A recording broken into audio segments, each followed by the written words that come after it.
Esse é o Ancapsu e nós vamos falar agora do evento dos influencers do STF. Olha só, de novo vieram com esse papo de tentar conquistar a população. Por que o Barroso está preocupado com isso? Isso não é novo não, tá? Desde 2020 que o STF tem aberto esse canal de negociação, pedido para influenciadores falarem bem do STF, não sei o que lá.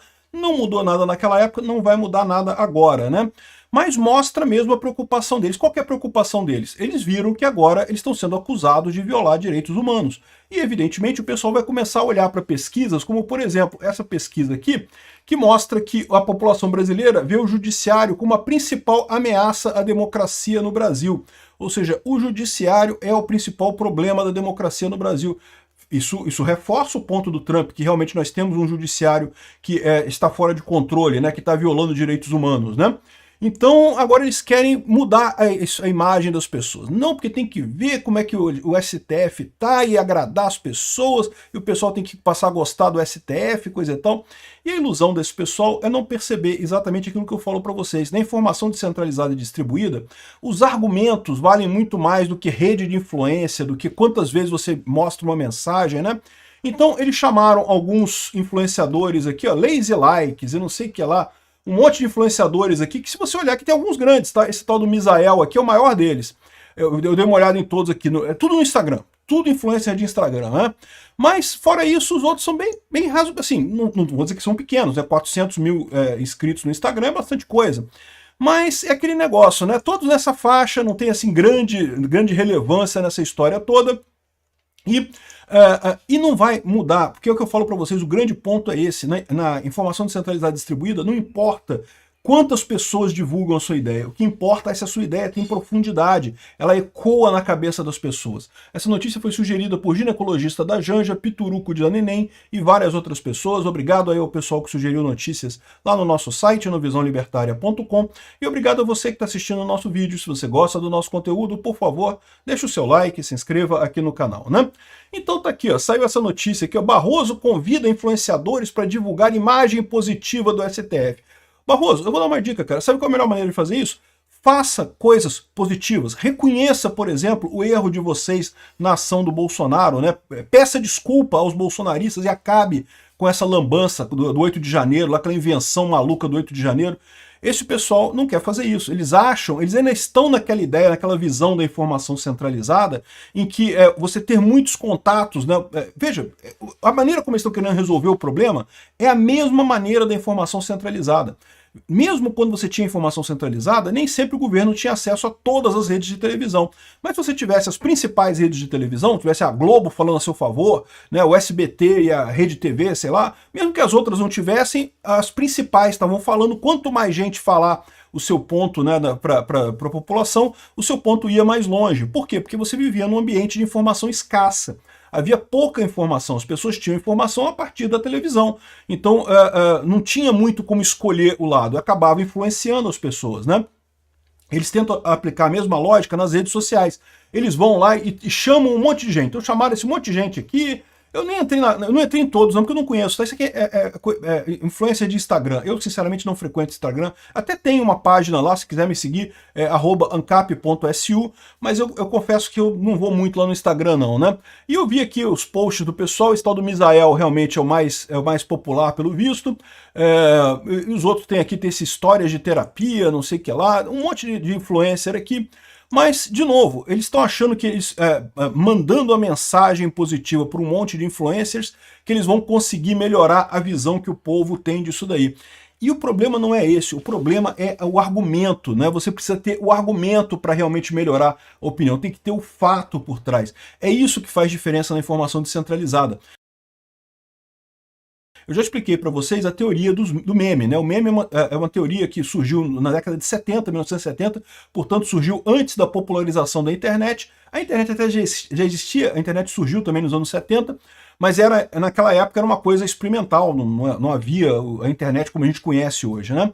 E a teoria do meme, né, do Richard Dawkins, está naquele livro O Gênio Egoísta dele. É muito interessante o livro, eu recomendo muito que você leia. E o que ele fala sobre o meme? O meme ele criou como uma alternativa ao gene, né? O que é o gene? O gene é uma molécula, né, uma molécula específica que tem a capacidade de se autorreproduzir.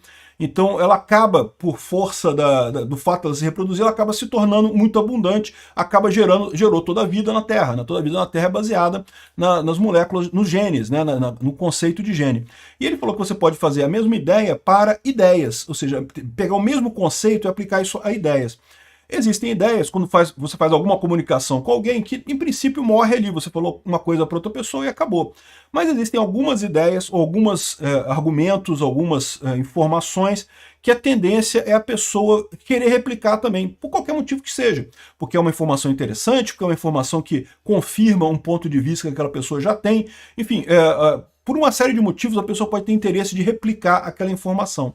E o que acontece na informação descentralizada é isso, como você tem uma grande quantidade de pessoas, por mais que você tenha aqui grandes influenciadores aqui que podem propagar essa ideia de que não, que o STF é bonzinho, que o STF não está violando direitos humanos, que não sei o que é lá e coisa e tal, por mais que eles tentem falar esse tipo de coisa, isso não tem um potencial de replicação muito grande. O que tem um potencial de replicação grande é quando tem uma ideia associada, quando tem alguma coisa que realmente faça sentido.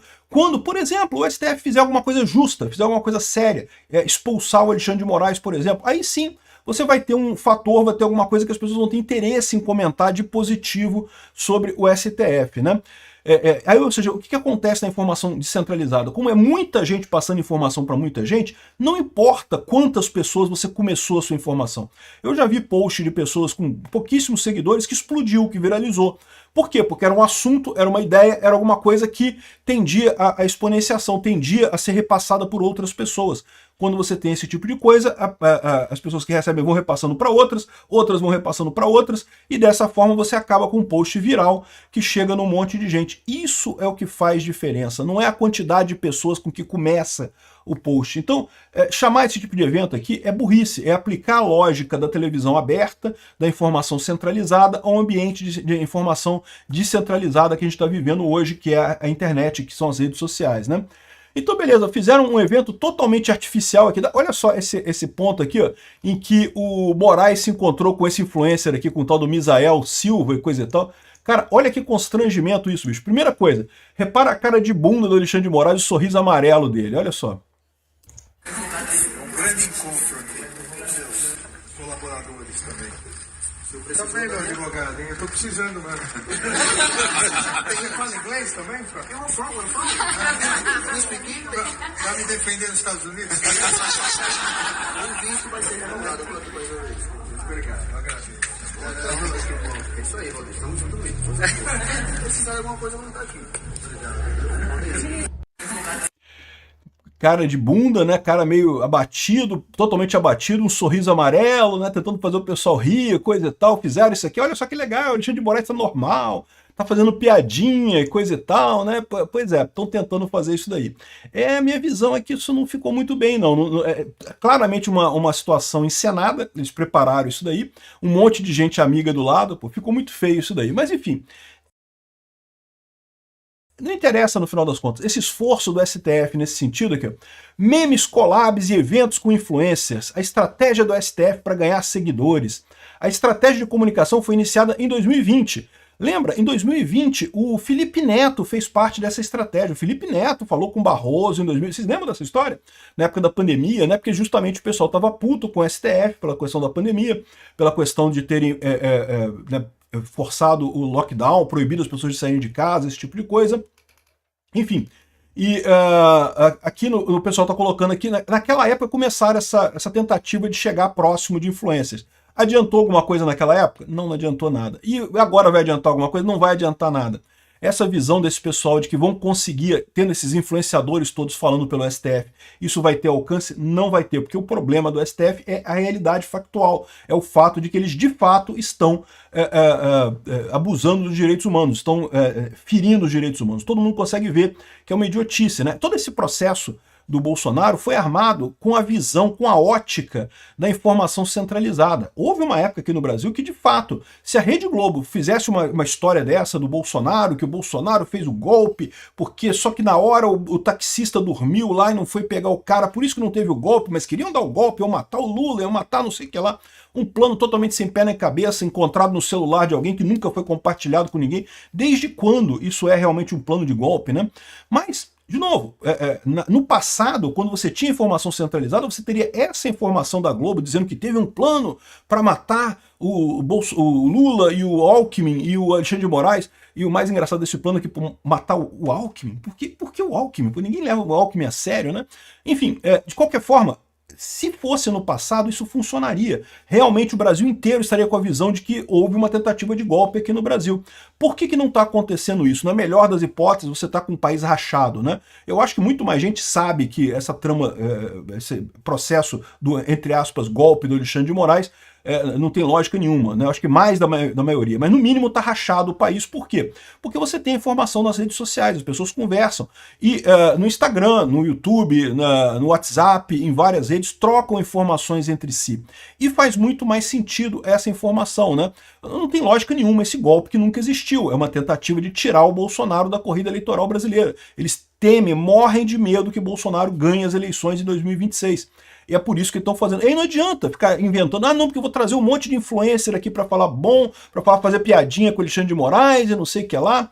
Tá aqui de novo o Estadão falando sobre isso também, que Moraes participou de roda de conversa com influenciadores digitais. Tem aqui a lista dos influenciadores todos aqui e coisa e tal. E tem várias contas grandes aqui no Instagram. De novo, eu não sigo muito Instagram, não sei se 1,5 milhão é muita coisa. Aqui no YouTube é grande, mas não é uma coisa fantástica, né? Esses influenciadores que estão aqui.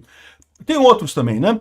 Mas, de novo, o grande problema é esse. Eles estão, mais uma vez, tentando resolver o problema da publicidade ou da visão que o povo tem do STF, usando mecanismos da velha mídia, da mídia centralizada, que não funciona. Todo esse plano do Alexandre de Moraes de tornar o Bolsonaro, de tirar o Bolsonaro da vida política, cai nesse problema. Por quê? Porque eles esperavam, quando condenar Bolsonaro, dizer, não, condenou Bolsonaro, acabou, não tem mais... O Bolsonaro é um golpista e ponto final e acabou.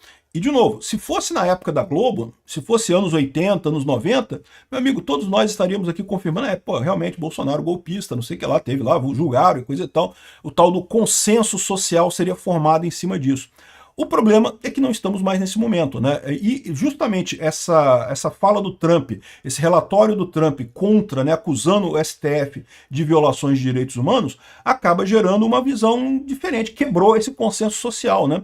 E eles estão correndo para as redes sociais para tentar forçar que a imagem deles é positiva, mas não vão. Todo mundo sabe que o STF está errado nessa história, o Trump está correto nisso daqui. A própria opinião pública aqui, olha, na sua opinião, qual a principal ameaça à democracia no Brasil?